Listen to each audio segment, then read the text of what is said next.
study unit 11, which is motor insurance. I've given you 2 introduction questions here regarding motor insurance. I want you to tell me what you think, okay, motor insurance is, and then we'll discuss these 2 questions. So first things first, what is motor vehicle insurance? It's a cover that you take to make sure that you insured during an accident. Okay, good. So cover for damages or uncertainty relating to the vehicle specifically. Yes. Okay. Is there a compulsory insurance for motor vehicle accidents?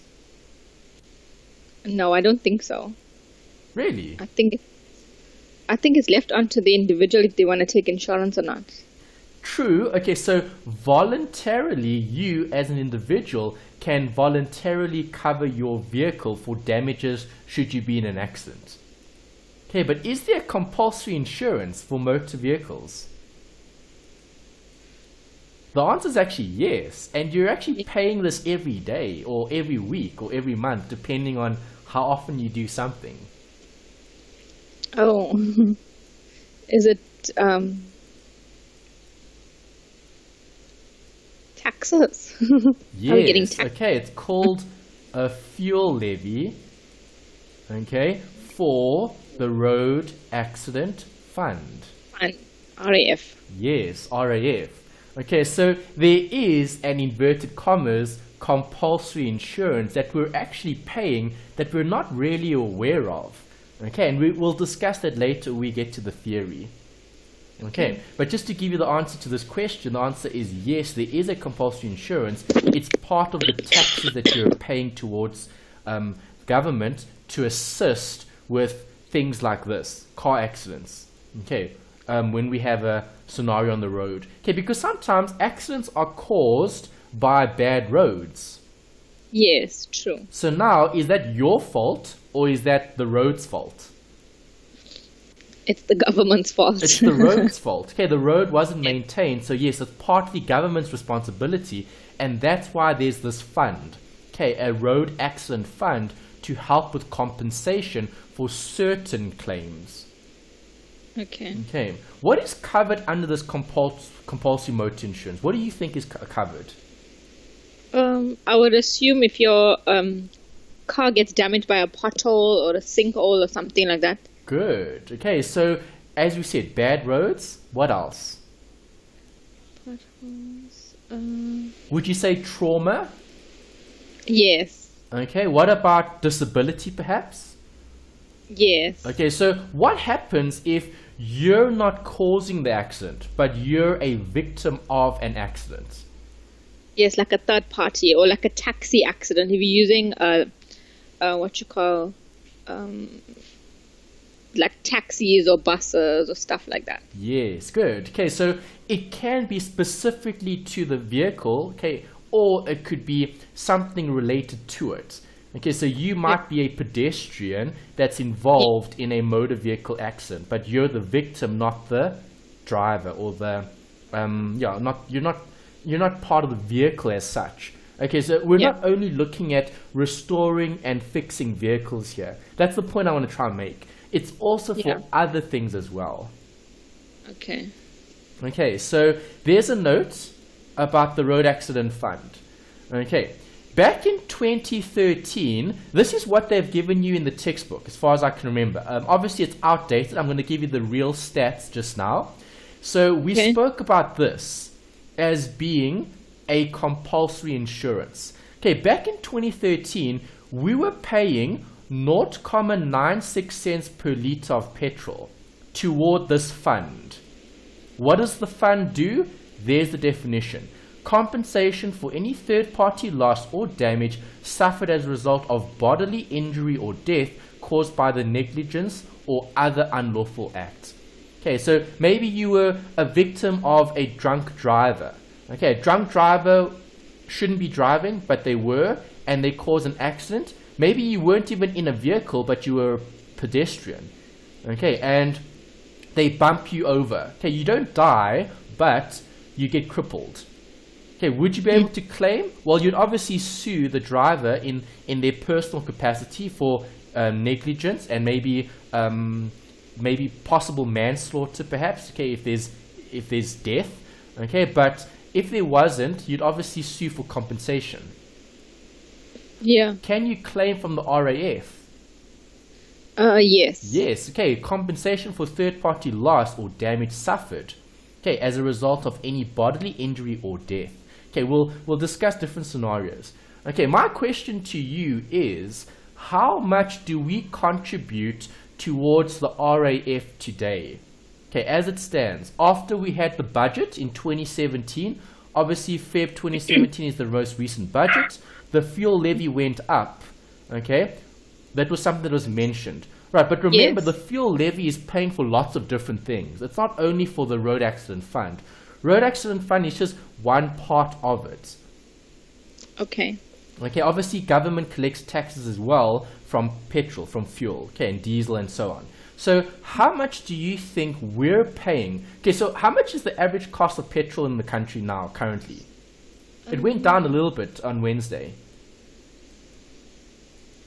Is it 13 something? Yeah, it's around 13.80, maybe 14, depending on what type of petrol you're putting in the vehicle. Okay, so let's round it off, and let's say 13 Rand or 14 Rand, somewhere between there. Okay, so that's the current price of petrol as it stands. How much of that is being paid to the road accident fund? How much do you think is paid of the 14 Rand? If in 2013 it was 96 cents, I would say probably 1 Rand 20. Okay, so you're saying on average, okay, in 2017, we're paying 1 Rand 20. Yeah. Okay, that's a good estimate. Could be more. Okay, the budget speech that came out in Feb mentioned the RAF contribution went up by plus 30 cents. Oh, okay. Okay, that's how much it went up in the last budget speech. Okay, this is how much we're actually paying. It's actually quite unbelievable. You're probably going to look at petrol differently every time you put it into your vehicle. Here's the stats. Definitely. Okay, all right, so Finance Minister Gordon, okay, stated that an additional 30 cents a litre will be added to the general fuel levy for the second year in a row. And that an additional 9 cents a litre is to be added to the RAF levy. Okay, that's what we're looking at. Right, have a look at this stat. The AA said the additional 30 cents a litre means that motorists will now be paying 3 Rand 15 towards the fuel levy for every litre of fuel they put in their vehicles, an additional 1 Rand 63 for the RAF levy. Oh my word. Okay, so every time you're putting in petrol into your vehicle, 3 Rand 15 is taxes in the form of a fuel levy. How much goes to the RAF? 1 Rand 63. 1 Rand 63. That's a lot, eh? Okay, so Yes. and that's on every litre of fuel. Yeah. Okay, That's so a lot. yeah, so every litre of fuel, okay, 1 Rand 63 is being contributed to the RAF. Okay, so how much additional money is the RAF going to be collecting? Well, here's the report. Okay, on the 23rd of Feb 2017, that was obviously post the budget. This was from the businesslive.co.za website. The RAF is welcoming a 1.9 billion Rand increase from the fuel levy. Okay, so because the fuel levy went up by 30 cents, okay, and 9 cents. Okay, so 9 cents is the additional amount that's going to be added to the fuel levy, the RAF. Okay, so we know the total fuel levy went up by 30 cents, but only 9 cents of the 30 is part of the RAF. Okay, so currently we're contributing 1 Rand 63 cents in terms of RAF. The additional 9 cents that they're collecting, that's now more than what it was before amounts to 1.9 billion. My word. Okay, that's the amount that's collected for the RAF. Okay, so the Road Accident Fund, based on the current budget, it went up by 9 cents. Government is collecting 1.9 billion from fuel as a contribution to the RAF. That's hectic, eh? It is, hey? Okay, that's what we've got there. Alright, so here's a note. Finance Minister Pravin Gordhan announced on Wednesday that an additional 9 cents a litre would be added to the RAF levy, part of the broader 30 cents increase in the fuel levy. Okay, so obviously today, petrol is 30 cents more expensive than it was previously. Right, an increase in the RAF contribution now at 1 Rand 63. Alright, so every time you put in 1 litre of petrol, 1 Rand 63 cents is going to the government, okay, in terms of the Road Accident Fund, okay, which would increase the RAF funds by 5.7%. That's how much they collect a year. My word. Okay, 34.9 billion rand is collected every year from this 1 Rand 63 cents a litre that goes to the Road Accident Fund. And I wonder what they do with all that money. Well, we're going to look at things just now. There's some examples in the theory about what gets paid out. Okay, so what claims can you have against the Road Accident Fund? Okay, you've mentioned you've been in an accident before. Yes. Okay, so you claimed from your insurer, right? Yeah. You possibly could have claimed from the RAF instead of your insurer. And that's why most people take out car insurance, but they don't actually think about this. You've got the Road Accident Fund. Does the Road Accident Fund compensate you for certain damages and loss? Yes, even in the event of death. Okay. Okay, so we're paying private insurance premiums for cover for the vehicles, but there's actually a compulsory insurance that actually provides for it, because compensation for third-party loss or damage suffered from bodily injury or death caused by negligence or other unlawful act is covered under the Road Accident Fund. Right, and they've got, in terms of funding or finance, 34 billion rand a year. That's every year. Every year, 34 billion rand is collected from people in the form of a fuel levy, and that's only the 1 Rand 63 that we're contributing. Okay, so your guess was pretty close. 1 Rand 63 is how much we're contributing, and that amounts to around 34 billion rand a year. Okay, so this fund can be utilized. Right, you can use this fund to your benefit should you meet the requirements in terms of receiving compensation in the event of bodily injury or death. Okay. Is that right? Yes. Great. Okay, so here's a bit more information about the RAF. When was it amended? It was amended in 2008 because they wanted a more balanced approach. Okay, that's history. Okay, we need to look at what does it currently provide for today. Okay, so claimants for general damages are subject to an assessment by a medical practitioner. Okay, these are the amendments, right? Because in the past, okay, if you read a bit more detail in the textbook, they actually describe what the problem was in the past. Okay, that people used to abuse the Road Accident Fund. Okay, people used to claim for anything. All right, so in the past, you could claim for damages for pain, suffering, disablement, disfigurement, are excluded except for serious cases. Okay, so before they amended the RAF, you could have claimed for pain, suffering, disablement, disfigurement that weren't serious cases, because they didn't specify what you could and what you couldn't claim for.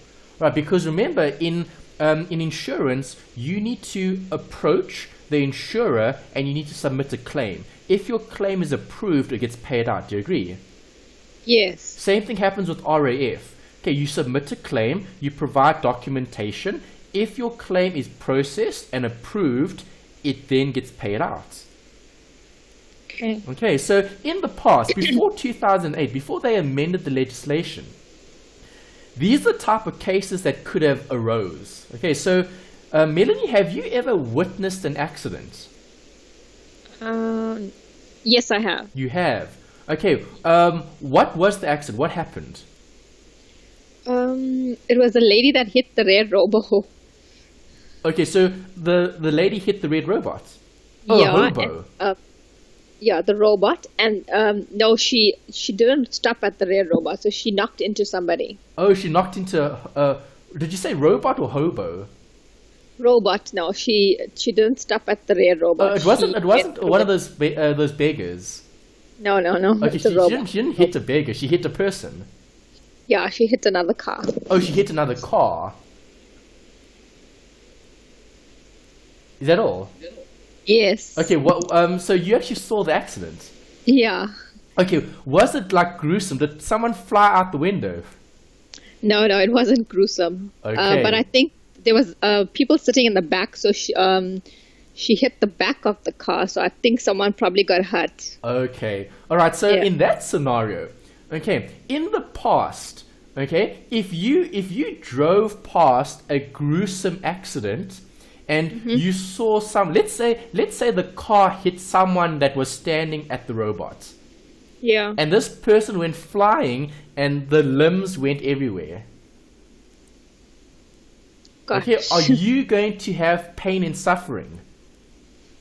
Trauma, yes. Trauma, Definitely. yes. Okay, in the past, people were able to claim for that. So if you drove past an accident and you saw an accident, you could send an application to the RAF and you could say, well, I just witnessed a horrific accident.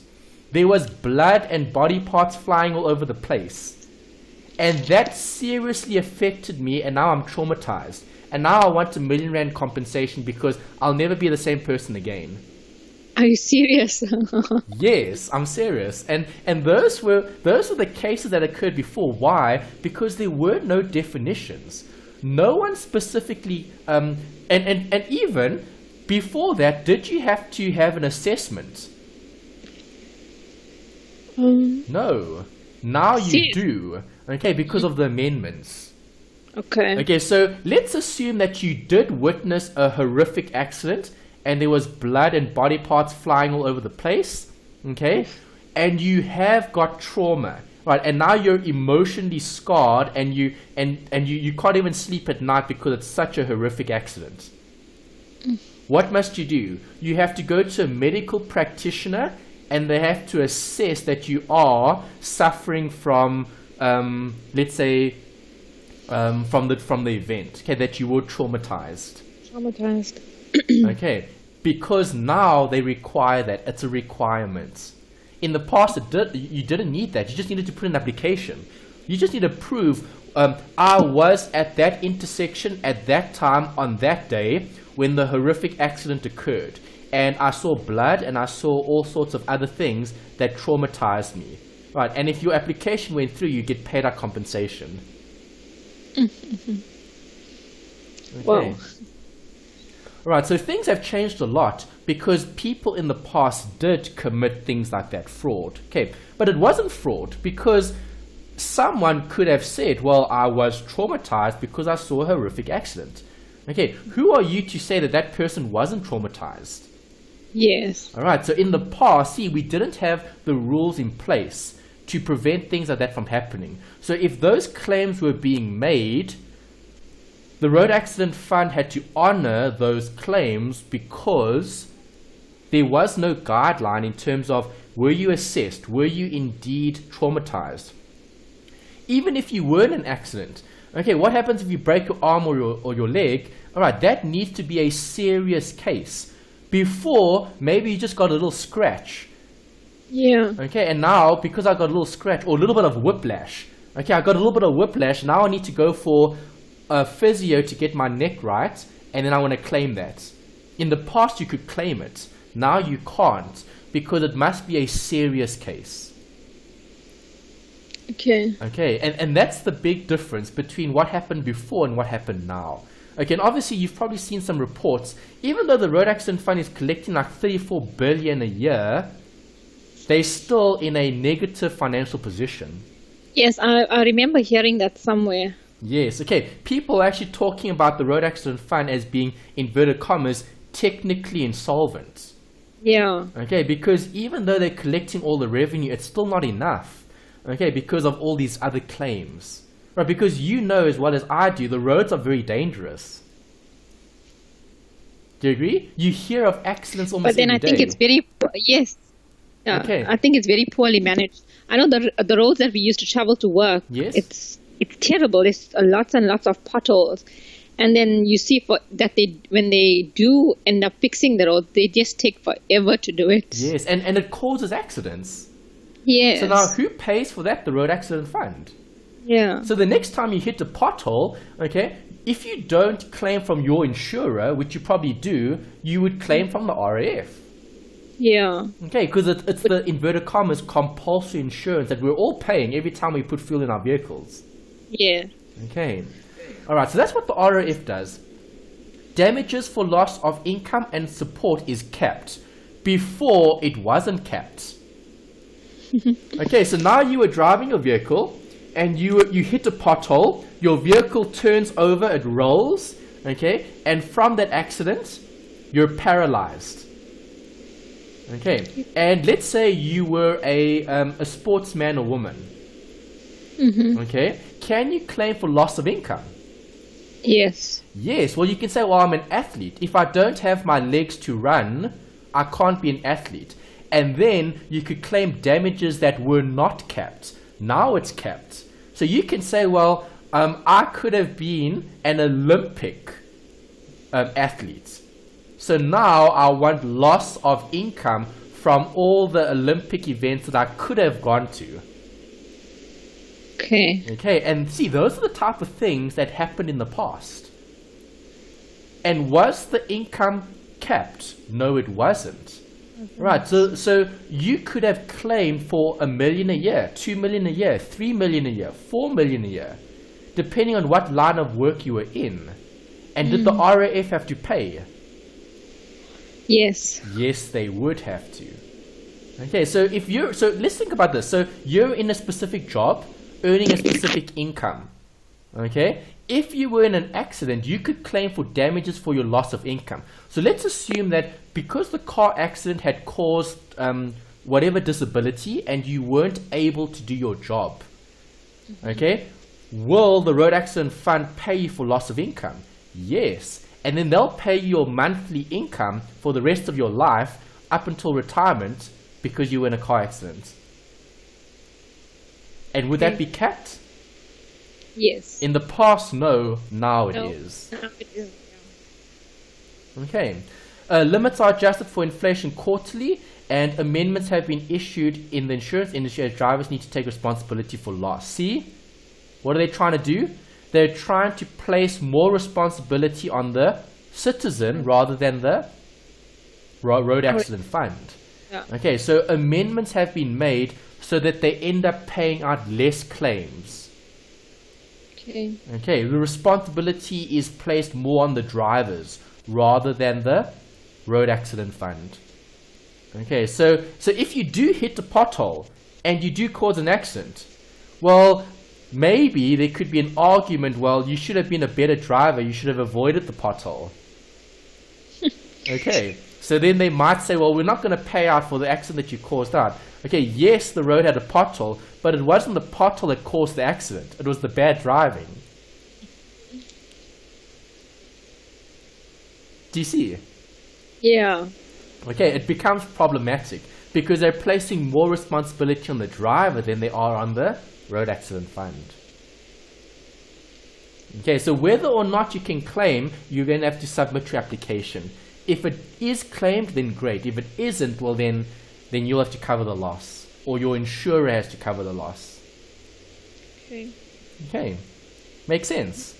Yes. Right, and then just the last note here, no claim or cover for damage to property can be made to the RAF.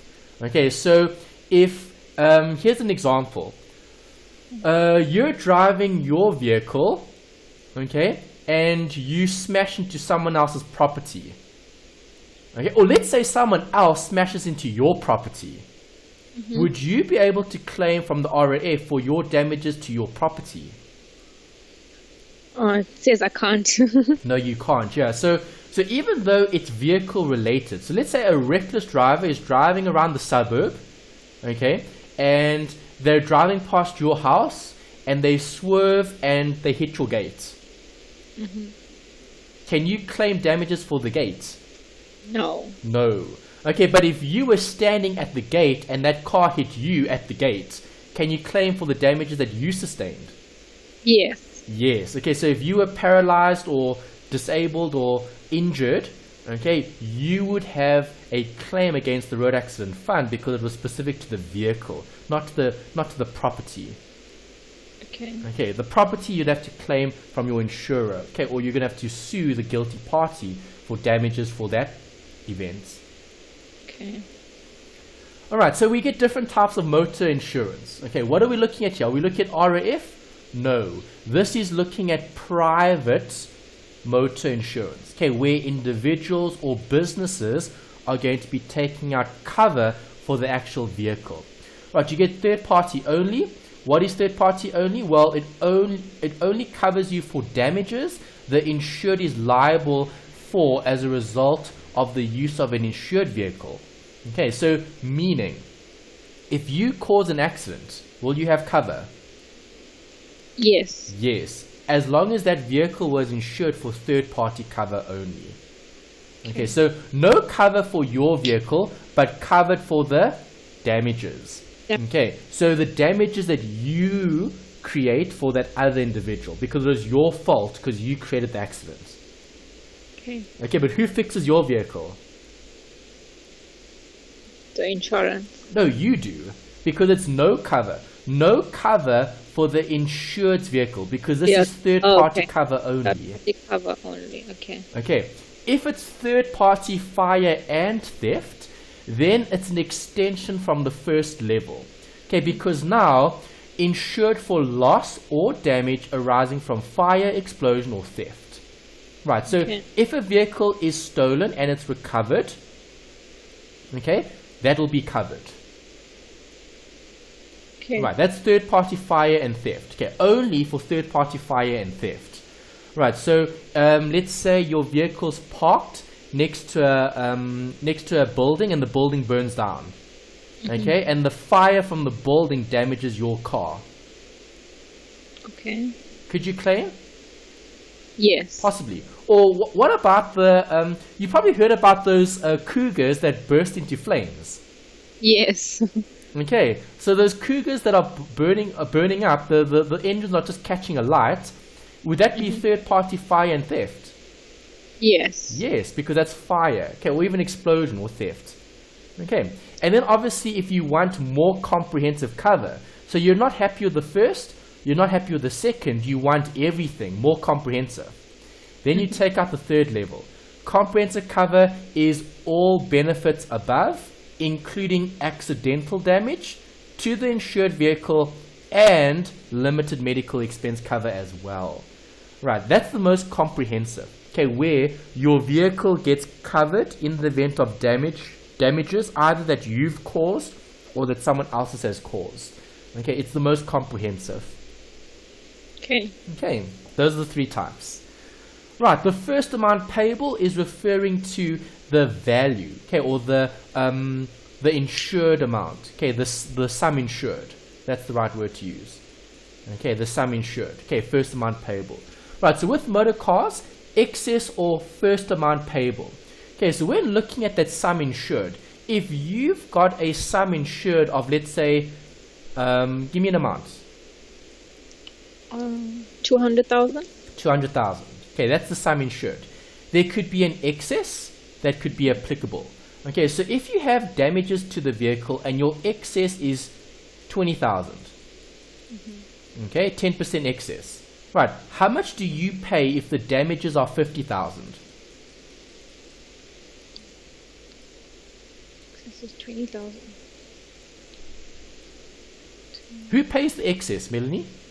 I would. Correct. So if the excess is 20 and the damages are 50, how much does the insurer pay? The insurance 30. They pay the difference, yes. Okay, so the excess is what you're going to have to pay as the first amount payable, okay, as part of the sum insured. Okay, so 200,000 Rand cover, 20,000 Rand you would have to pay, and then the additional 30,000 in terms of damages would be covered by the insurer. Okay. Okay, why do these companies put an excess on those policies?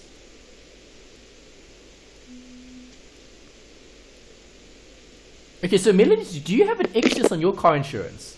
Yes. How much is the excess? 2,500. Okay, so that excess is small, so your premiums are Yeah. probably quite high. Yeah. Okay, if you want it the other way around, then you could have gone for a lower premium and then a higher excess. Yes. Okay, so if your excess is very low, that gives you more peace of mind.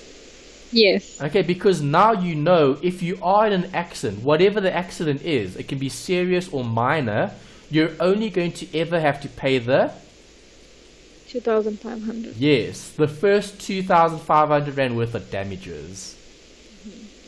Okay, good. Alright, then you've got motorcycles. No cover if a passenger is carried or in a sidecar unless specifically extended. Okay, remember we spoke about exclusions and extensions. Yes. Okay, so you can extend a policy to include other risk events. Okay. Right, so have or maybe do you guys have motorbikes? No. Okay, so if you did, okay, and your husband had, let's say, cover on the motorcycle, right? So he was sitting on the motorcycle, and then Melanie was also sitting on the motorcycle. Okay, Yeah. if the two of you are in an accident, okay, let's say it's a minor accident, but the bike is damaged. Okay. Could we claim for damages to the bike if you and your husband were riding the bike? No. No. Alright, no cover is provided if there's a passenger carried. Okay. Okay, because it creates a greater risk of being in an accident. Okay. Okay, so do you see, insurers are clever. Insurers only Yes. cover events that have a lower probability of arising in terms of risk. Okay, so if one individual is riding a bike, the probability of an accident is lower than if two individuals were on the bike. Do you agree? Yes. Okay, so no cover will be provided for if there are more than one individual. If there's a passenger, no. Okay, if there's a sidecar, no, unless it's specifically extended. Okay, meaning you include cover for those eventualities. Okay. Okay, commercial vehicles similar to motor vehicles with some differences. Cover extended to the loading and the unloading, okay, of the vehicle. Okay, because it's commercial. So we're looking at trucks. We're looking at vehicles that transport goods. Okay, no cover for medical expenses. Passenger liability is not automatically included. Okay, and then obviously the excess or first amount payable is calculated according to a list, okay, which is provided for in the textbook. Okay, I just want to highlight one or two of those examples in terms of the things that are covered under the list. Okay, let me just get to the right page. Okay, here's it. Okay, 178. Okay, commercial insurance. So, the criteria list. Age is a criteria. Okay, so while being driven by someone over 21 but under 25, someone under the age of 25, that's a factor. Okay, so age is a factor. It could also be someone who has a license for less than 2 years or greater than 2 years. Okay, these are the type of questions they normally ask you when you apply for insurance. Okay, because they want to establish your risk. That's what they're trying to do. Make sense? Yes. Okay. Right, then you've got motor trade risks. If I'm looking at a motor trade, am I buying and selling vehicles? Yes. Yes, I am. Okay, so here we're looking at the dealerships. Okay, so do dealerships need to take out motor insurance? I think specific to their industry. Yes, specific to that industry and that dealership. I mean, think about it. If you own a dealership, how many cars are in your dealership? Probably a few hundred. Yeah. Yes, So now, would you worry if you scratched one of those cars? definitely. Okay, or if you were in an accident with one of those cars? Yeah. Okay, because that's your stock. That's what you're buying and selling. Okay, so specific policies are designed for businesses that buy and sell vehicles or that handle vehicles as a full-time trade. Okay, so the types of cover: third party fire and theft, and comprehensive. Okay, the same cover exists for those vehicles, except you get internal and you get external. Right, external is on the road cover. Okay, so if you're driving a vehicle from Cape Town to Durban, Okay. if you've got external cover, if you're driving that vehicle, okay, from Cape Town to Durban, and that vehicle is in an accident, will it be covered under the motor trade external policy? Yes. Yes. Okay, if the dealership is only going to have internal, then it's only going to be for cover at the dealership, meaning in the showroom.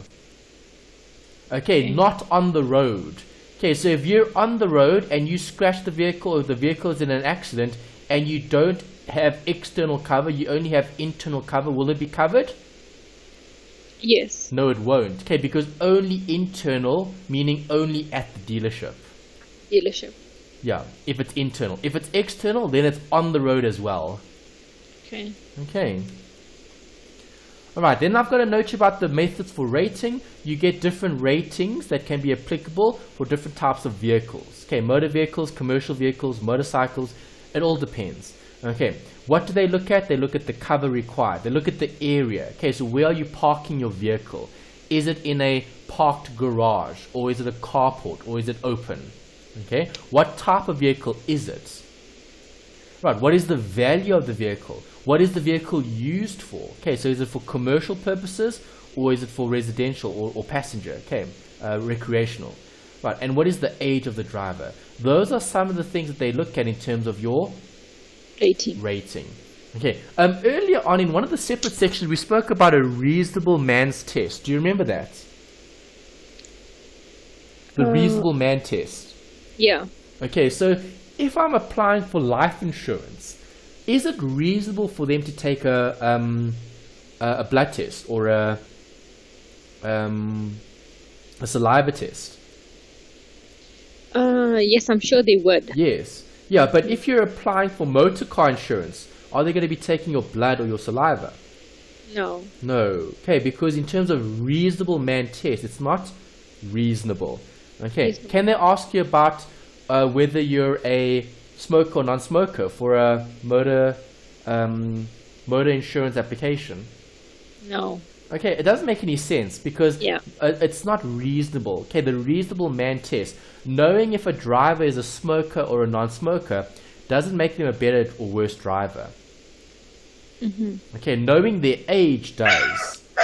Okay, knowing how long they've used, or not used, knowing how long that they've driven for, that also makes a difference. Yes. Okay. Alright, then you also get a few other things to consider, the claims rewards. Okay, so you either get a no claims bonus or a cashback bonus. Obviously, no claim meaning a payout will be applicable if no claims are made. And a cashback bonus is a reward for a low claim history. Okay, so you might be a good customer or client for that particular insurer. There could be a no claims bonus or there could be a cashback bonus, just depending on what the company is offering. Right, and biggest note here is the behavioral costing. Right, notice in today's world, companies, insurers have now fitted vehicles with a vehicle tracking system. Okay, meaning if you're a reckless driver, they'll charge you a higher premium. Yes. Okay, it's based on your driving. Okay, so how would you rate your driving, Melanie? I think I'm okay. When you say okay, I'm not a risky driver. not. Okay, so or do you or would you consider the vehicle tracking system? So the better you drive, the less you get paid, or the less you have to pay.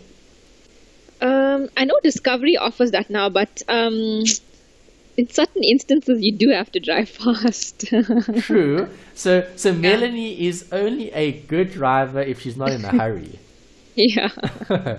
Okay, so those are just things I think to it consider. can be a bit tricky if you don't follow the speed limits and things like that. Then you're going to be at risk of paying higher premium. Exactly, correct. Yeah. Okay, so Melanie likes to go a bit more than the speed limits in certain scenarios.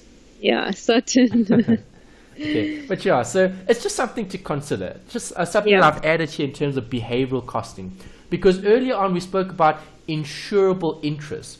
Do you agree insurers only want to insure customers or clients that they know have a lower probability of being in an accident?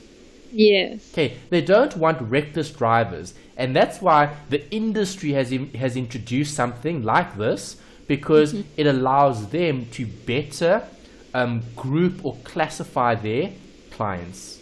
Yes. Okay, that's the only reason why they're doing it. Okay, so for individuals that don't drive as recklessly, they could maybe have slightly lower premiums. Okay, versus people that do drive maybe more normal. Okay.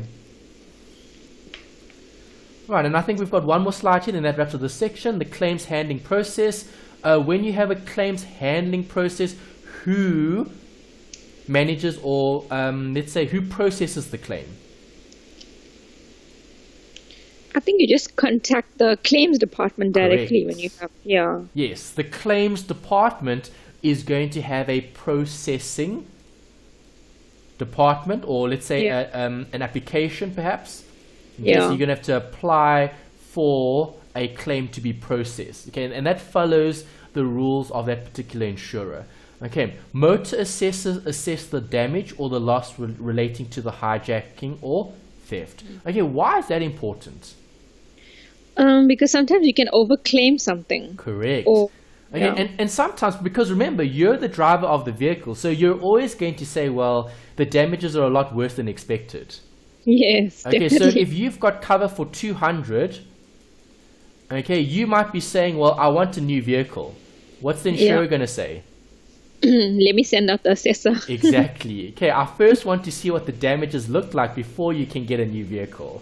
Yes. Okay, because obviously as the client, you're going to want the best claim possible.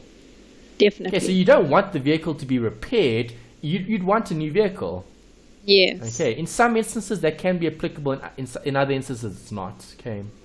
Right, so NB repairs only take place when the amount of damage is less than the value of the vehicle. Right, there's no point repairing a vehicle that's beyond repair. Okay, because the cost of repairing it is going to be more than the cost of replacing it. Yeah. Okay, and then the last point there, total loss occurs only if the vehicle is stolen and the vehicle registration is cancelled. Right, so when I talk about total loss here, I'm referring to a stolen vehicle. So what happens when a vehicle is stolen and you report the vehicle as stolen? The vehicle registration gets cancelled. The vehicle registration under your name is cancelled and it's now the insurer's vehicle. Okay. Okay, so what happens down the line? Let's say 2-3 months down the line, after a police investigation, okay, they find your vehicle 3 months down the line. Is that vehicle still yours? It's the insurers. It's the insurers, yes, because the insurer would have compensated you for your loss already when the theft would have occurred. Yeah. Okay, so they're probably going to pay out the claim. Okay, the sum assured on the vehicle that was insured for. Okay, so if you had 200,000 Rand cover for the vehicle, they'll pay that out to you. You'll probably buy a new vehicle, okay, or that amount will go towards the purchase of another vehicle, I should say rather, okay. And then because remember you can't get enriched. Remember the principle of enrichment? Yeah. Okay, so here's the question: if you've got cover 200,000 Rand on your vehicle, okay, and your vehicle is hijacked, okay, stolen, right, gone, okay. And then 3 months down the line, they find it. But obviously, you would have processed an application for a claim, right? Yes. And let's say it's successful. And they approve 200,000 Rand as the claim for your vehicle. Right. Can you say to the insurer, well, give me the 100,000, I'll just buy a 100,000 rand vehicle? Can you say that? But why would you want to take less than what they want to give you? Okay, because you want to pocket the 100,000 instead of using it for the vehicle. Is that enrichment? I think it is, because you're going to be keeping that 100,000 for yourself. Correct. That's enrichment. That won't be allowed. Okay, so if the insurer approves a 200,000 rand claim, you have to purchase a vehicle for 200,000 rand to get the full benefits. Okay. Okay. The point I'm trying to make is, if you choose to buy a vehicle that's less than 200,000, you can't get the difference in cash. Okay. Okay, because it's only for the vehicle. Okay, so as long as the insurer has given you back a vehicle, it doesn't matter if that vehicle is better than the vehicle that you had previously. Okay, because obviously makes and models improve, right? Yes. Okay, so if you've got 200,000 as your sum insured, whatever the sum insured is, they will apply that to the vehicle that you're going to want to purchase. Okay, so if you are buying a new vehicle, you'd be wanting the vehicle to be priced at 999,999, because then you get the full benefit of the claim. Okay, because the difference isn't something that you can get in the form of cash or any other form. Okay. Okay, does that make sense? Yes. Great. Okay, and that's the end of that section. All right. How are you feeling? Do you need a break, or can we push on? No, we can carry on. Okay, perfect. All right. So next section I'm going to cover today is just study unit 12, which is SASRIA. We've spoken about SASRIA before, so you should be familiar with it. Okay, so we're still looking at RSK3701. We're changing focus slightly. We're looking at study unit 12. SASRIA, COID, and miscellaneous short-term cover. Okay, so again, 2 short questions to get you started in terms of thinking about this section. Okay, is there specialized cover in short-term insurance? I'm sure they should be. Yes, there is. Okay, when we say specialized, we're referring to what? Maybe special events. Okay, special events, possibly, yes, or special items. Yeah. Okay, so what affects the specialized insurance?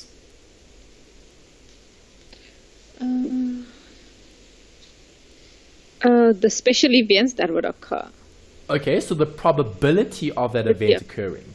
Yes. Okay, so we had that massive earthquake in Botswana that was felt in South Africa. If earthquakes become more and more and more of a consideration, okay, companies may choose to possibly cover those events, right, to create a new product. Okay, it's like hail cover. Okay, hail damage to your vehicle. Before, hail cover would have been classified as an act of God. Okay. Do you agree? Those are things that occur that no one could have foreseen. Alright, so no one can control the weather. Yes. Okay, if there's a massive hailstorm and your car is damaged, okay, would that be claimed? No, because it's an act of God. But today, in today's world, hail has become more of a problem, okay, in terms of risk. So can companies create a product to cover that risk? Yes. Yes, they do. Okay, so the insurer can decide, is it in the insurer's best interest to create this product? If we create hail cover, how many of our clients are going to be taking this product? If the benefit outweighs the costs, are we going to go with it? Yes. Yes. Okay, and that's why in today's world, hail cover is something that you can have as part of your policy. Why? Okay.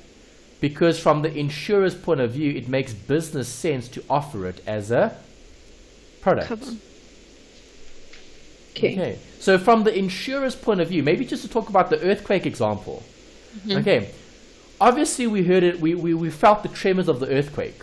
Right. So as an insurer, the insurer could say, well, there was a tremor that was felt in this country. Earthquakes are becoming a greater risk. Okay, was there any damage that the earthquake had caused? Probably nothing. All right, so if the insurer wanted to take out a lot of, let's say, risk in terms of covering an earthquake, they could do it, but they would maybe only do it in certain scenarios. So maybe only in a country like ours, where it's not very common to have earthquakes in this country. Right, but it's becoming more of a risk that could be arising. Okay, so do you see how I'm trying to relate the earthquake scenario to the hail example? Yes. Okay, because the hail example is also an act of God. It's nature. Okay, nature creates earthquakes. Nature creates hail. Okay, but hailstorms is something now that insurers can cover. Before it wasn't. Right, it all depends on the insurer. They decide what they are or aren't going to cover. Because remember, they provide the product. Okay. Alright, so what sections are we going to be looking at here? The first is SASRIA. Okay, we saw SASRIA earlier. SASRIA stands for South African Special Risks Insurance Association. Okay, remember, SASRIA is a voluntary, what's the right word? I forget the word. We spoke about it when we looked at insurance cover. It's not automatically included. Okay, it's not an automatic inclusion. You need to voluntarily choose to include it on your policy. Okay. Okay, and what is SASRIA for? It's for loss from political riots or war. Okay, so fortunately, the protesting that took place yesterday was non-violent. Okay, there were some instances of clashes between groups of individuals and so on. Okay, but luckily there wasn't much or if any damage to any property. Yes. Okay, I didn't hear of any reports of damages to property. Okay, there were some like rubber bullets were fired and tear gas and that sort of thing, but property wasn't damaged. Okay, so if you drove your vehicle down to the promenade in Durban, and if you parked your car along the road, okay, and let's say those protests did turn violent, and the protesters went to your vehicle and they turned it upside down, would your insurer cover that? Yes. Probably not, because it's riots and war. Yeah, it's only if you have the SASRIA covered in. Yeah. Okay, so if you've got the SASRIA as part of your insurance cover, then they would allow you to claim for the damages to fix the vehicle. Okay, to turn it back upside down. Okay, or the right way around. Yeah. Okay. Fundamental type risks affecting everyone. Okay, that's what SASRIA is looking at. SASRIA is looking at fundamental risk. Okay, we looked at different types of risk not so long ago. Okay, fundamental is a risk that affects everyone. So those are the types of cover: political, non-political riots, strikes. Okay, war is excluded. That's the only one that's excluded. Oh, okay. Okay, war as in like World War I, World War II, that type of thing. Yeah. Okay, but riots and strikes covered. Okay. Okay. All right, SASRIA is not underwritten by the government. It's separate from government. Why is it separate from government? Because there needs to be segregation of duties. Okay, so there's no conflict of interest. Okay, so a separate insurance association is controlled by a board of directors, and government is the sole shareholder. Right, so government actually holds equity in this limited company called SASRIA. Okay. What is government's liability? 1 billion rand. Okay, so if the protesters do go crazy and they damage property that exceeds R1 billion, will government pay all of it? No, it's limited to 1 billion. Correct. Okay, government will only compensate for damages that were caused by the riot and protests up to 1 billion rand and no more than that. See, they also cover themselves. Yeah. Okay, because you can't pay for everyone's damages, because then that'll be enormous. Okay. Next point, functioning of SASRIA in business. It's issued, okay, as part of the documentation, and it needs to be included. All right, so Issuing coupons. Coupons standing for documentation for cover. Issued by the direct insurance company. Who does the underwriting in terms of SASRIA? Well, agents could be part of that to assist with the actual contract, okay, to make sure that the cover is provided for that individual, okay, or business. Okay, so type of cover: material damage, contract works or construction plants, consequential loss, or motor policy. Those are the type of documentation for cover that could be placed as part of the policy. Okay, so fire, glass, maritime, goods in transit, money, that all forms part of material damage. Contract works, construction, that's engineering. Consequential loss is for business disruption. Okay, so if your business is disrupted during a protest, can you claim? Possibly. Okay, you could claim for consequential loss. Right, so because there was a strike, I couldn't open my doors, I couldn't operate. Okay, your business was interrupted, and if you've got business interruption as part of the insurance policy, then that will be claimable. Okay. Alright, I've given you a few blank spots here. I want you to consider what the answers could be. Okay, so question number 1. Are there any specific requirements for the South African Special Risk Insurance Association? Special requirements. I think there should be. What would the requirements be to have SASRIA?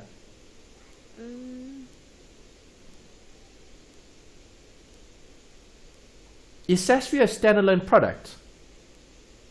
Yes. No. You can't take out a separate SASRIA policy. Oh no, you include it in your policy. Correct. You need to include it in an underlying policy. Okay. Okay, so SASRIA can only be included on an existing policy. And the reason for that is, who collects the premium? Government. But it's collected from who? It will be on behalf of your insurer. Okay, it'll be from the insurer, yes, on behalf of you as the client. Yes. Okay, so you pay your premium to the insurer. The insurer will then pay a portion of it to SASRIA. Yes. Okay, so premium collection and administration, within how many days must the premium be paid over to SASRIA?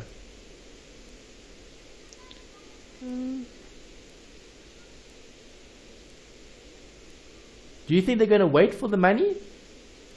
I think you'd have to pay them every month. Yes, within 30 days, correct. Yeah. Right, penalties can be charged for late payments, penalties, and a 1% payable in terms of a penalty of 1%. Returns must be submitted to SASRIA. How often a year? Maybe once a year? Twice a year. Okay. Okay, so the returns must be submitted to SASRIA twice a year. Premiums and sum assured are VAT inclusive or exclusive? Inclusive. Yes. Okay, SASRIA includes VAT. Okay, it's VAT inclusive. Okay, it's like a normal operational or operating expense that would attract VAT. Okay, so there will be input and output VAT on SASRIA. Okay, SASRIA coupons can be cancelled and is not renewable. Request for cover for the new period is required. Okay, so can be cancelled meaning it isn't always provided. Okay, you need to specifically include it. Okay, claims in terms of the insurers do not have authority to settle claims. Why? It needs to go through SASRIA. Okay, so the only claims that the insurer is allowed to approve is claims that are other than motor vehicle repairs. Not exceeding how much? What amount do you think that they would have authority to approve? Big amounts or small amounts? I think it'll be a big amount. A small amount, 5,000.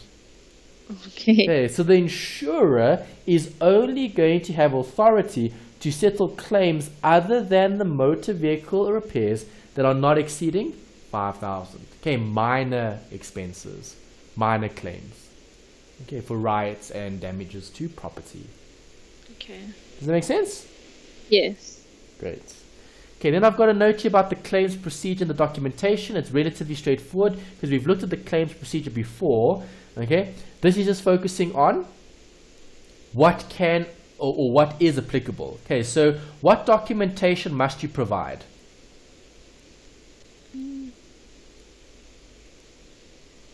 Original documentation. Well, what is the original document? What must you show? You need to show a policy, right? Yes. Okay, so you can't claim from SASRIA if there isn't a valid valid. Sure, I lost the word. Policy. That's it.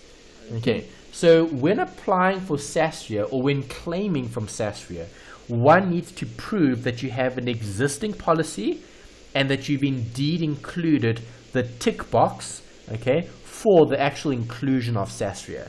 Okay, if you don't click SASRIA, all right, as part of the policy, will you be able to claim for damages from riots and other events? No. No, you wouldn't. Okay, and remember, SASRIA is something that you include specifically on your policy. Okay, it's not automatically included. Okay, because remember, the government doesn't want to automatically have to pay for everyone's damages from riots and protests and so on. Yes. Okay, so the government, SASRIA, only acknowledges, okay, and makes good on the damages sustained on policies that have indeed included it as a specific choice on their policies. Okay, so if you choose to include SASRIA, it will be included. And then in the event of damages, you may or may not claim. Okay, but you will claim if it's included. Okay. Okay. Right, only original documents must be submitted. Okay, you mentioned that earlier. And then a loss adjuster can be appointed to any claims greater than 5,000. Right, so obviously a loss adjuster is someone who would then adjust or provide for the damages. Okay, very similar to an assessor. Okay, in terms of their role. Okay, they're trying to establish the extent to the damages. Okay. Is that right? Yes. Great. Okay, the next category. Okay, so now that's SASRIA ended. Okay, that's complete. Right, now we need to look at another area which is called the Compensation for Occupational Injuries and Diseases Act. Okay, it's called COID. Okay, so imagine being an employee working in a very dangerous industry. In the past, there was no obligation for employers to provide safe working conditions. Is this right or is this fair? What do you think, Melanie? It won't be fair. It wouldn't be fair. Why not? Because what if you had to get hurt while you're on duty and it's not your fault? Exactly. Good. Yeah. Okay, so you're working in the manufacturing industry, so obviously we're looking at car parts, okay, radiators and so on. Yes. Okay, so would you say the factory is a very dangerous place? It is. Possibly, yes. Why? Because of all the machinery, the metal, the sharp objects perhaps, okay? The likelihood of getting injured at the factory or the manufacturing plant is probably more likely than getting injured at the office. That's true. Okay, so now if an employee is working in a dangerous environment, should the employer provide safe working conditions? Yes. They should. Okay, in the past, they weren't required to. Okay, but obviously now with more legislation, it's a requirement now. Okay, employers have a great responsibility toward the employees for providing a safe working environment. Mm-hmm. Okay, so if we have let's say an event, okay, where someone is injured. Okay, so let's assume, okay, what injuries can occur at the manufacturing plant? Have you heard of any injuries at the manufacturing plant? Yes. Okay, what have you heard? What has happened? People can get burnt. Okay. Burnt? People can, from what? Yeah. Because we have furnaces, and if they're not using the proper protective gear, then they end up getting burnt, or they could fall. something could fall on their leg or their head if they don't have those protective gear on. They could get hurt. Yes. Okay, so let's use that as an example. Okay, getting burnt. Okay, so if an employee is working in an environment that's dangerous and they do get burnt from one of the furnaces, okay, who's the employee going to blame? The employer. Exactly. And could the employee sue the employer? If they can, if the employer is in the wrong. Correct. Okay, you can definitely sue the employer for maybe negligence. Yes. Okay, so not having the right safety procedures in place, not having the right equipment or the safety wear and those types of things. Yes. Okay, so you get two types of cover here. The first is workman's compensation, and that gave a workman, okay, the right to compensation from the state for injuries following an accident at work. Okay, so what does government want to achieve? A place where businesses are succeeding or a place where businesses are struggling? No, they want people to obviously follow rules and regulations to avoid all this. Okay, but in terms of businesses, do they want the businesses to succeed? Yes. Yes, so does the state want the businesses to have all sorts of legal cases in terms of all these cases where workers have been injured? No. Yes, not. Okay, so what happens is if you get injured at your work, can you claim from the state? Yes. Yes, you can. Okay, so do you see how you're claiming from the state, you're not claiming from the employer?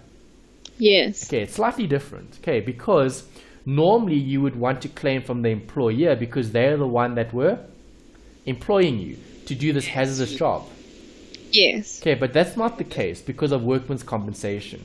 You have the right to claim from the state for the work that you had done that was maybe dangerous and created an accident. Okay. Okay. COID is the Compensation for Occupational Injuries and Diseases Act. Okay, what does that act do? It's an act where employees can no longer sue the employer, but can receive compensation in terms of an act, in terms of contingency cover. Okay, so two things here. The one is giving you the right to claim from the state, okay, and the other act is giving the employers protection where the employees can no longer sue them, right, for receiving compensation. Okay, it's to protect that particular environment. Right, so question here, Melanie. Are all persons covered under COID? I'm sure they would be. No, not all persons are covered. Oh, okay. So Compensation for Occupational Injuries and Diseases Act. Okay, who do you claim from? You claim from the government, you don't claim from the employer. Okay, you cannot sue. Right, so people not permanent force members undergoing military service or training. Okay, would they be covered under COID? No. Why not?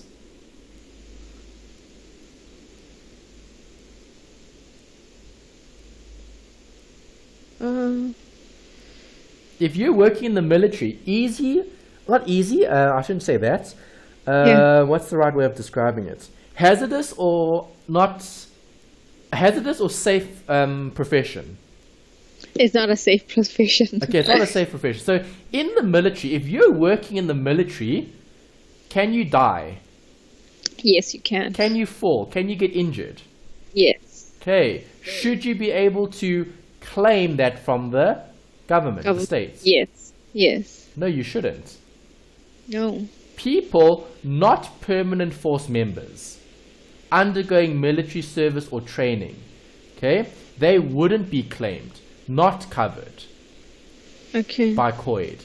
Okay, another, SAPS and the Defense Force on active service, can they claim COID, Compensation for Occupational Injuries and Diseases? I'm sure. No, they can't. Also not. Oh, okay. Okay, they're not. They're outside the scope. Okay. Right, contractors engaging others to work, to do the actual work. Are contractors engaging others to do the work covered under COID? Yes. No, they're not. Okay, domestic employees. Are domestic employees covered under COID? No. No, they're not. Okay, so do you have a domestic worker or a helper? Yes. Okay, is she employed by you? Yes. Okay, so if she's employed by you, do you have cover if she gets injured at your premise? No. Okay, so can she sue you if she does get injured on your premise? I'm sure she can. Yes, she can, because you as an employer aren't covered under COID, because COID prevented what? Employers from being sued by employees. Okay. But that's not applicable for these scenarios: military service and training, SAPS and Defence Force, contractors, or domestic workers. Okay. Right, so if your domestic worker is, let's say, cleaning the window on the second floor, okay, I don't know if you have 2 floors or not, do you? No. Okay, so if it's a single, okay, so let's say she's cleaning the windows right at the top, okay? Yeah. And she falls off the chair and breaks her leg. Who's going to pay for that occupational injury? I would have to pay for it. Yes, you as the employer would have to pay for her medical bills and for maybe even loss of income because she could sue. Yeah. Okay, so what should homeowners do, Melanie? Insure their domestic employees. Yes, but that is employer liabilities cover. Oh, okay. Okay, for domestic workers. Right, that you could maybe include as part of your householder's policy. Okay, because that creates protection. Okay, because if something had to happen to your domestic worker, you as the employer are responsible because you should be creating a safe working environment for that individual. Okay. Because remember we spoke about it earlier over here? Okay. Okay, so very dangerous injury. Okay, your domestic worker could maybe say, well, working in this environment is dangerous because I'm dealing with chemicals. Okay, and now what happens if those chemicals harm her skin? True. Okay, she can sue you. There's no obligation for the employer to provide safe working conditions. That's in the past. But in today's world, is there an obligation? Yes. Yes. Okay, in today's world, the employer has the responsibility for creating a safe environment. Okay, so if you're asking the domestic worker to work with harmful chemicals, let's say it's bleach for cleaning. Yeah. Okay, is bleach going to harm that person's skin? Yes, it can. Yes, so if that domestic worker doesn't have safety gloves to work with that particular chemical and they get burnt or injured or something from that chemical, can they sue? Yes. Yes. COID protects the employers because employees cannot sue them. But does this fall under COID? No. No. Okay, it doesn't fall under COID. Okay. Okay, so as a homeowner, you're going to have to take out employer's liability cover if something had to happen to the domestic worker. Because if something did have to happen, and if the domestic worker did know what her rights were in terms of not being able to claim from the compensation, from the workman's compensation, okay, from government. So your domestic worker can't claim from government. So where they're going to claim? They're going to have to claim from you as the employer. Okay. Okay, so it creates a liability, which is problematic. Okay. Happy? Yes. Okay. All right, then we've got a note here about specialist insurance cover. Okay, you do get certain scenarios where you need very specialized insurance, okay, which we spoke about earlier. Okay, so you mentioned an event. Okay, that was good. Okay, because here, cover can be covered under an event. Okay, machinery breaking down. Okay, businesses that are interrupted. Risk at a specific plant. Okay, delays in the projects. Okay, from dismantling or accidents, depending on what you've got. Okay, so what do we call that? We call that engineering insurance. Okay, where in that particular field, you're creating policies that pay out for the loss sustained in that particular area. Same thing with construction. Policies of insurance for all risks that can include cover for physical damage or loss in transit, could be fortuitous or accidental. Right, can construction insurance be cancelled? Yes. What do you think? Yes or no? Yes. Okay, the answer is no. It lasts for the duration of the contract.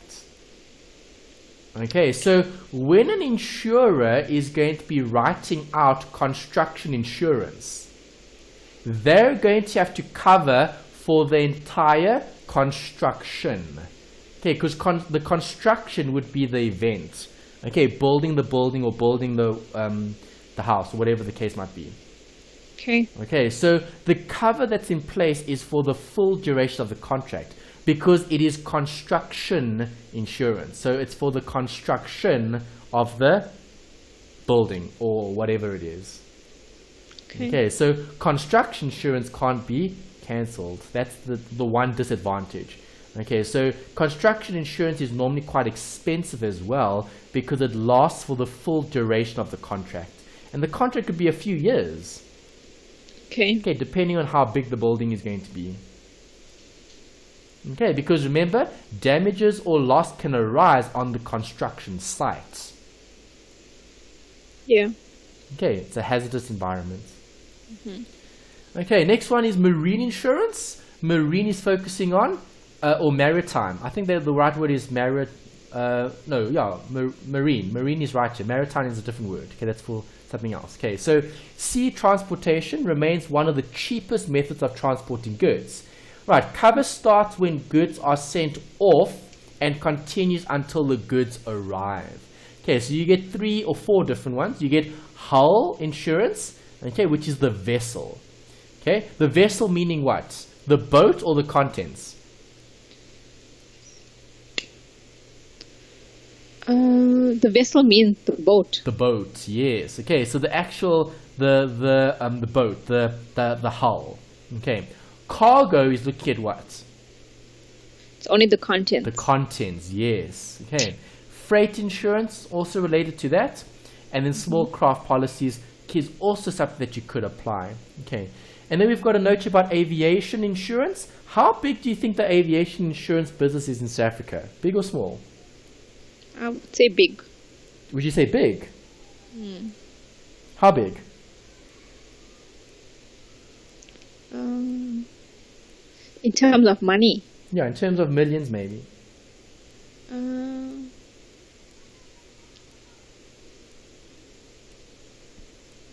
10 million? Okay, it's very small. Okay, did I have the number here? No, I didn't. Okay, 10 million possibly. Okay, because 10 million is very small. I mean, a plane probably costs more than 10 million. Yeah. Okay, so how big is the aviation insurance industry in South Africa? It's Small. tiny. Okay, so because it's small, who writes the contracts? Lloyd's. Yes. Okay, what is Lloyd's role? We saw them earlier. It's quite a popular question. They're the underwriter. Correct. Okay, Lloyd's is an underwriter. Good. Okay, so Lloyd's as an underwriter is going to be underwriting the the aviation industry in our country. Okay. If you go to, so for example, if you go to Discovery, if you go to Santam, if you go to other big names, maybe Outsurance, if Hollard. you go to Hollard, yes, Mutual and Federal. Okay, if you go to all those big insurers and you ask them, can I insure my plane? What are they going to say? No. Probably yes. They'll probably say no. Why? It's not in line with their core business. Yes. Okay, so you're going to have to go to Lloyd's if you're going to have to insure your private plane. Yes. Okay, it's a bit different. But insuring your vehicles, they'll all do that for you. Yes. Okay, right. So the aviation industry is very, very small. Right, travel insurance. The world is a smaller place and travel is common. All right, travel insurance is a specialized insurance cover for losses sustained while traveling. Okay, what does it cover, Melanie? I think if you lose your luggage. Yes, okay, luggage could be something that could be covered. And what else? And also if you have any incidences, like if you hurt yourself. Correct. Okay, so if you go to a foreign country and you get sick or you get ill or you fall down and get injured. Break your leg, yeah. Okay, or if you lose your luggage, as you said. Okay, is that covered under travel insurance? Yes. Yes, it is. Okay, so how has the travel insurance business in SA involved? Who normally gives you the travel insurance nowadays? The travel agency that you'd be using to travel overseas. Okay, possibly. That's third-party insurance. And who else also gives you travel insurance? I think like your personal insurer. Okay, possibly. Or even the bank. Bank, okay. Some financial providers offer what? Travel insurance. Travel insurance on certain products. Okay, so when looking at how has the insurance industry in South Africa evolved, has it gone big or smaller? It's gone smaller. Okay, why? Because you can get this insurance cover from other places. Okay, so for example, a credit card is the best way, okay, to take or not to take to travel, to take something with you in terms of having access to funds. Okay. Okay, so on most credit cards, they offer you travel insurance. Okay. Okay, it's automatically part of the product. Okay, so just because you have the credit card, the bank actually gives you that benefit. Wow. Okay, that's the note over there. Okay. Travel insurance is included on certain products, normally the credit card, because the credit card is what you normally use when traveling. Okay. Okay. Travel agents also write business as part of their service providing, service offering, and that's why when you go to big names, okay, your Discovery, Mutual, Federal, Harlard, and etc. Okay, do they offer you travel insurance? Yes. They can, okay, but it's generally offered through the agents and it's underwritten. Yeah. Underwritten by those large institutions. Okay. Okay, so the travel agent will give you their own insurance, but it's underwritten by the larger insurers. Okay, and you as a client, you deal with who? The travel agent or the insurer? The travel agent. Yes, it's normally through the travel agent. Same with the financial institutions. Okay, the travel insurance could be in-house, so the bank offers the travel insurance, or it's underwritten by an insurer. Okay, because they transfer the risk. Remember, it's transfer or retention. Mm-hmm. Okay, so cover available, medical. Okay, we spoke about those. Even hijacking, hospital, baggage. There could be all sorts of cover that you could include as part of your travel insurance. Right, then we've got a note here about bank assurance and group schemes. Okay, here's the note about bank assurance. Have a look. The word bank is hidden there, and the word insurance is hidden there. Now you've got bank assurance. Right, so what is bank assurance? It's a miscellaneous short-term cover. Okay, combination of insurance and banking to provide new solutions. Okay, so the bank actually provides you with cover as part of the product that they're offering you, as part of their offering. Okay, so insurance and banking has become more integrated. Okay, normally banks also nowadays provide insurance policies or products on certain items. Okay. Okay, then you've got a group scheme which can provide preferential rates with wider cover. Okay, a group scheme would be like a closed insurer. Okay, where you're getting cover from a niche type of market. Okay, so if everyone has private jets, then there could be a group scheme where everyone contributes to the scheme and the scheme looks after all those people with private jets. Okay. Okay, so it's preferential rates and a wider cover for a select group of individuals. Okay, it's a group scheme. Okay, so you can select for a group scheme to cover for certain things. Okay. All right, and that wraps up that chapter. Okay, this section is the new section. So I'm not going to start with study unit 13 today because we're looking at the material in the study guide. Okay, so remember, at the end of the study guide, you've got sections that aren't covered in the textbook. Okay, the textbook that they asked you to purchase from the Insurance Institute. Okay. Yeah. What we've covered up until study unit 12, that's content that the textbook supports you with in terms of the material. Okay, from study unit 13 onwards, all of this is from the study guide. Okay, none of it is covered in the textbook. Okay, and just a note about these sections, the ones toward the end of the study guide are the ones they like to test you on in terms of long questions. Okay, I don't think I've mentioned this before, but just to mention it now, when you write your RSK3701 exam, it's half written and half multiple choice. Okay, it's actually both. Okay, so you're not going to see calculations in terms of the long questions, but you're going to see theory questions. And they like testing their own material because you're writing a UNISA exam.